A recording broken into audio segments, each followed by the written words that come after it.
The forge still smells of iron and smoke as I wipe my hands on a rag, staring at the cooling embers. The rhythmic clang of the hammer, my daily companion, has finally ceased. Evening has come, and with it, that uneasy silence that's been creeping into our village for weeks. It is too quiet tonight, no laughter from the tavern, no children playing by the well. My name is Marco, and I was never meant to be a soldier. My father taught me the trade of blacksmithing, honest work that left calluses on my palms but also pride in every plow, every horseshoe, every blade I forged. That life feels distant now, like a dream that's slipping through my fingers. I step outside, the cold air biting my skin. The hills surrounding our valley are swallowed by darkness, but somewhere beyond them, men are marching, armies I've never seen but can already feel closing in. At the edge of the path, Petro is waiting, leaning against a fence post. My oldest friend, broad-shouldered and reckless as ever, though tonight his grin is gone. "You heard?" he asks without preamble. I nod. We've all heard, rumors of troops gathering just across the border, of villages burned, of men being dragged away. "They'll come soon," Petro says grimly. "We need every man to fight. They're taking volunteers at dawn." I want to tell him no. That my place is here, with Lena and our baby son. That I've never held a rifle longer than an afternoon hunt. But when I look at Petro's eyes, hardened, resolute, I know he has already made up his mind. "Think about it," he says, clapping my shoulder before walking off into the night. "Tomorrow, we stand or we fall." I watch him go, heart heavy. The thought of leaving my family terrifies me more than the thought of dying. The front smelled of rot and burnt powder. The air was thick with the stink of mud, blood, and smoke that clung to everything like a curse. When I stepped off the train, the ground itself trembled with distant artillery. This wasn't war as I'd imagined it. There was no glory, no banners, just endless grey trenches and the dull faces of men who had already seen too much. They put me in the 17th Mechanized Corps.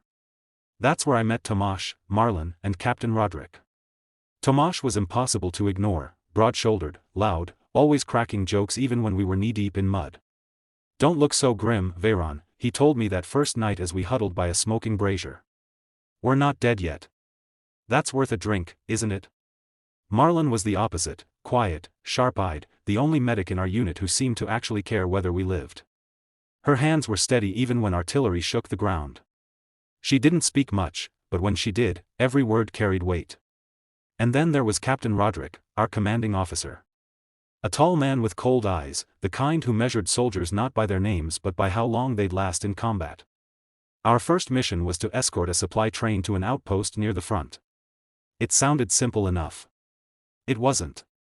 Halfway there, the enemy hit us, ambush from the tree line, rifles cracking, bullets whining past my head.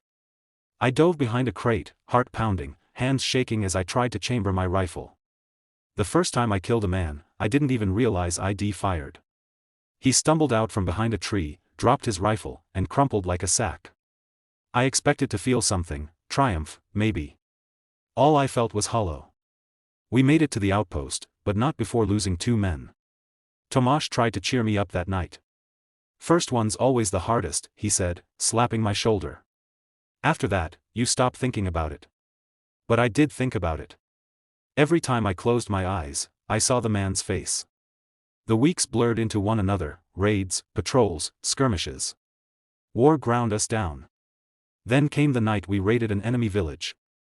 We'd been told it was a supply hub, that the civilians were enemy collaborators. Our orders were clear: burn the storehouses, capture anyone who resisted.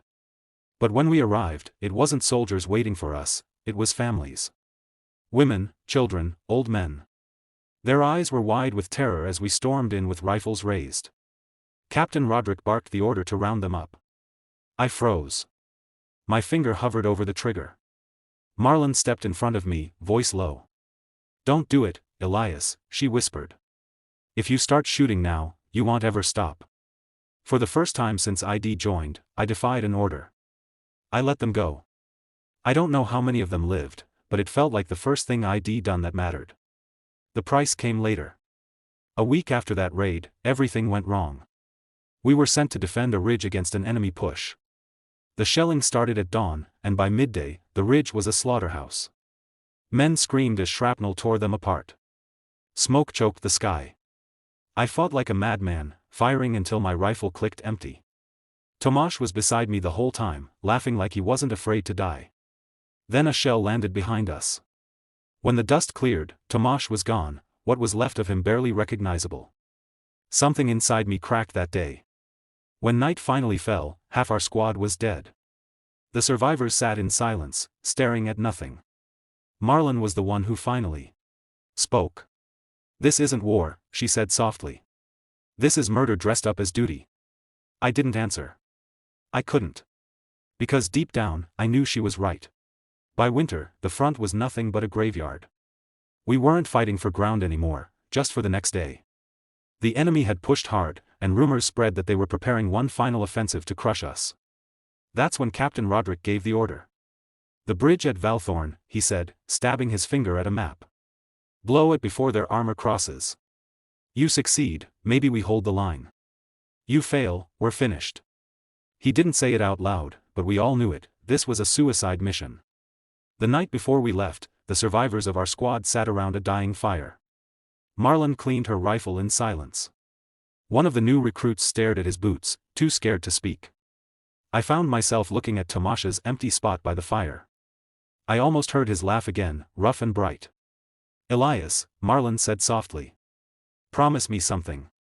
I glanced up. "If you get out," she said, "don't come back here. Don't let this place take the rest of you." I wanted to promise. But I couldn't. We moved under cover of fog, creeping through the frozen forest. My breath came in clouds as we approached the bridge, a massive steel span looming over the river like some dark beast. That's when I saw him. The enemy officer from the ambush months ago, the one whose men had slaughtered Tomasz and the others. He was here, commanding the guards at the bridge. Everything narrowed to a single thought: it ends tonight. We crept closer, planting explosives along the supports. But we weren't quiet enough. A shout rang out, rifles cracked, and the night exploded into chaos. I threw myself behind a crate, firing blindly. Marlon was beside me, returning fire with calm precision. Then I saw him, the officer, standing tall amid the chaos. Our eyes met. I broke cover, charging forward. We slammed into each other, my rifle clattering away as we grappled in the snow. He was stronger, but rage drove me. I grabbed a jagged shard of metal and drove it into his chest. He fell without a sound. "Elias!" Marlon shouted. The charges were set, but enemy reinforcements were pouring in. We had seconds. "I'll stay," she yelled. "Go." "No." I grabbed her arm, pulling her toward the tree line. But she shoved me back, eyes fierce. "Live, Elias. That's an order." Before I could reach her, she ran to the detonator. The bridge erupted in fire and steel. The shockwave threw me into the riverbank. I woke hours later, half buried in snow. The bridge was gone, just twisted wreckage over black water. Marlon was gone too. The war ended weeks later. They called it a victory. I walked back to Branthaven, alone. The city was still in ruins, but life went on. New trains rolled along repaired tracks. New boys laughed in the square the way Arlen once had.